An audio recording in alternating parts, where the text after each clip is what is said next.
16 सोमवार व्रत कैसे करें? व्रत करने के नियम क्या हैं? व्रत के अंतर्गत कौन कौन सी सावधानियां रखनी चाहिए और हमें फल फलाहार में क्या लेना चाहिए?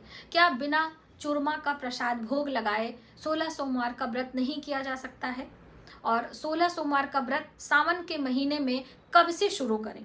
क्या पहले सोमवार से शुरू करें या आखिरी से शुरू कर जा सकता है? कैसे करें? उद्यापन करना कितना आवश्यक है? बहुत सारी बातें 16 सोमवार व्रत से संबंधित इस वीडियो में हम आपके साथ शेयर करेंगे। नमस्कार, वेलकम टू माय चैनल। मैं हूं मनीषा। दोस्तों, आज की वीडियो बहुत ही हेल्पफुल होने वाली है, तो आप इन तक बने रहें। यदि आपने हमारे चैनल को अभी तक सब्सक्राइब नहीं किया है तो प्लीज सब्सक्राइब कर लें, बेल आइकन को प्रेस करें, जिससे कि वीडियो की नोटिफिकेशन आपको सबसे पहले प्राप्त हो।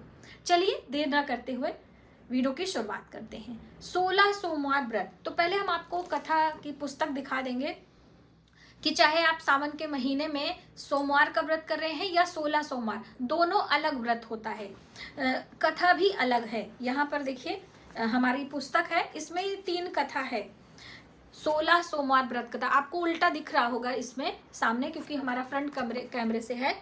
16 सोमवार व्रत की कथा अलग है और जो सावन के महीने में सोमवार व्रत किया जाता है उसकी कथा अलग होती है, और प्रदोष व्रत की कथा अलग होती है। ये देखिए, ये सोमवार व्रत की कथा, ठीक है। तो तीनों कथाएं अलग होती हैं। तो इस तरीके से जब आप 16 सोमवार का व्रत कर रहे हैं तो कथा की पुस्तक आप पहले से लेकर रख लें और वही कथा पढ़ें जो कि 16 सोमवार व्रत में पढ़ी जाती है। पहला नियम तो यही है।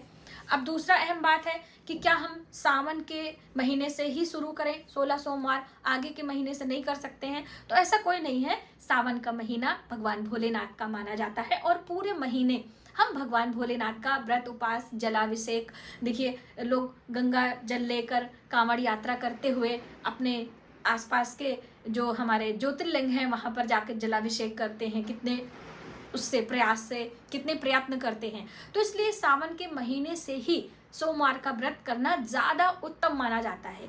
तो आप कोशिश करें कि इसी सावन के महीने से ही शुरू करें।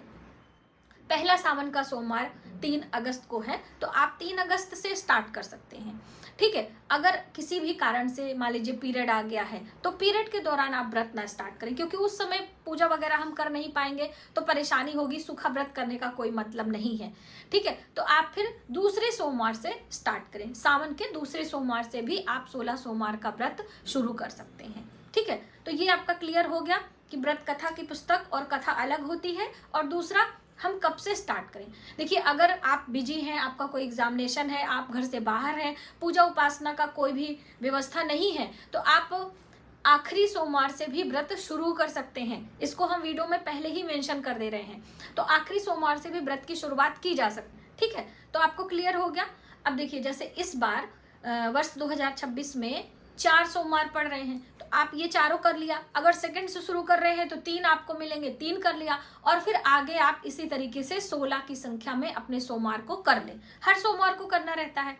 अब 17वें सोमवार को व्रत का उद्यापन किया जाएगा। अक्सर बहनें पूछती हैं कि दीदी हमारे उद्यापन का 16वें को करें आखिरी में कि हम 17वें को करें? तो बिल्कुल आप 17वें सोमवार को कर लीजिएगा।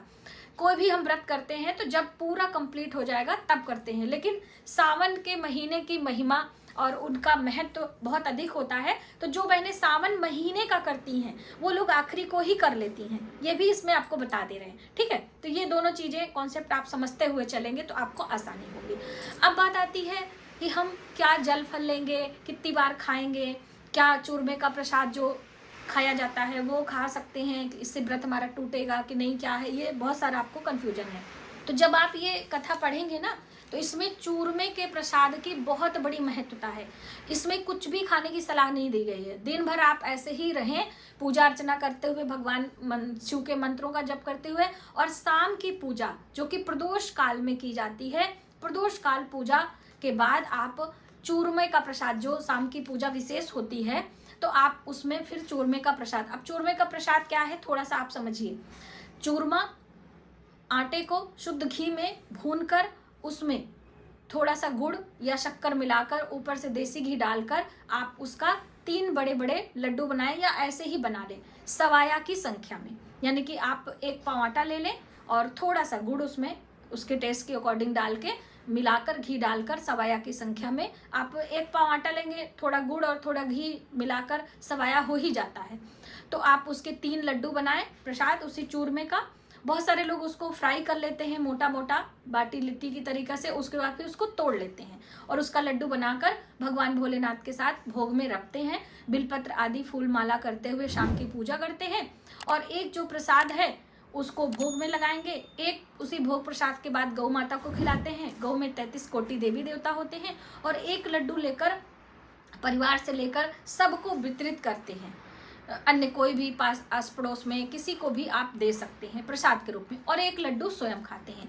ये है 16 सोमवार व्रत करने का सही नियम कि आप इस तरीके से व्रत करें।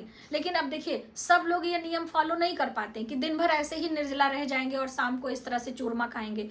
स्वास्थ्य चलते व्यस्तता के कारण बहुत सारी परेशानियां हो सकती हैं। तो क्या अब हम 16 सोमवार व्रत करें ही ना? ऐसा नहीं है। आप सुबह जैसे सावन के सोमवार का व्रत किया जाता है, उठें, स्नान ध्यान करें, पूजा पाठ करें। पूजा पाठ के बाद आप जलीय यानी कि जल और फल ले सकते हैं, चाय पानी पी सकते हैं और शाम की पूजा में चूरमा का प्रसाद लेते हुए आप अपने व्रत को कंप्लीट कर सकते हैं। अब देखिए जो लोग डायबिटिक पेशेंट हैं उनके मन में आएगा कि हम कैसे करेंगे, तो आप शाम को भी चूरमे का प्रसाद लेकर थोड़ा सा स्वयं ले लीजिए थोड़ा प्रसाद, और बाकी आप गौ माता को खिला सकते हैं। जूठा ना खिलाइएगा, जूठी चीजें हम गौ माता को नहीं देते हैं। इस तरीके से भी व्रत किया जा सकता है। आपको समय नहीं मिल रहा है, कुंवारी लड़कियां जो हैं वो सब बहुत सारी चीजें नहीं कर पाती हैं, तो भी आप जल फल लेते हुए सब करें। आखिरी सोमवार को जब उद्यापन आप करेंगी तो 5.25 किलो की संख्या में चूरमे का प्रसाद बनाकर चढ़ाकर आप जरूरतमंदों में वितरित करें। ऐसा भी करके हम व्रत को कर सकते हैं।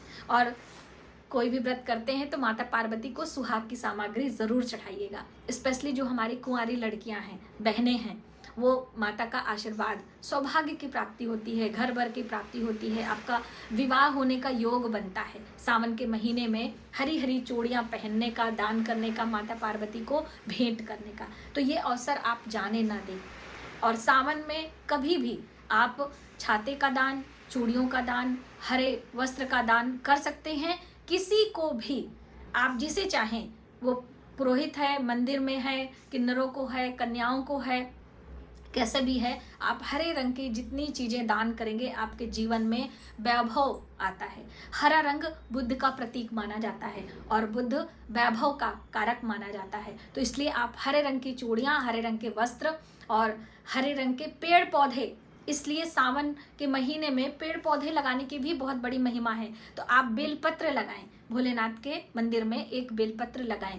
अगर जमीन में जमीन हो, वरना गमले में भी आप लगा सकते हो। और बेलपत्र की कितनी बड़ी महिमा है, बेलपत्र हम चढ़ाते हैं और भोलेनाथ को प्रिय भी है। तो आप इस तरह से उनकी प्रियता के लिए आप एक पेड़ लगाने का संकल्प लें, ये भी बहुत बड़ा है। अब जैसे बहुत सारे लोग कहते हैं कि चूरमा का प्रसाद ये है, तो आप अलग चीजें करने का प्रयास करें ना, जिससे आपको ईश्वर की कृपा मिले, भोलेनाथ का आशीर्वाद मिले।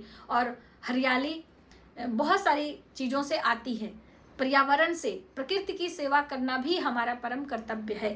प्रकृति से ही हम हैं, तो इसलिए आप इन सब चीजों पर भी ध्यान रखें। मंत्रों का जप, पूजा पाठ, ये सारी विधि हमारे चैनल पर है, तो आप एक बारी वहां से जरूर विजिट करें। सावन के महीने में कैसे भोलेनाथ की पूजा करें, शिवालय जाकर पूजा करें कि घर में करें, वो सारी चीजें मैंने डिटेल में बताने का प्रयास किया है दोस्तों। इसमें भी हम बता दे रहे हैं कि घर पे भी प्रतिमा की पूजा आप कर सकते हैं और हफ्ते में एक बारी कभी भी शिवालय जाकर पूजा कर सकते हैं। जैसा भी हो, श्रद्धा मायने रखती है, आपके अंदर का विश्वास कैसा है ये मायने रखता है।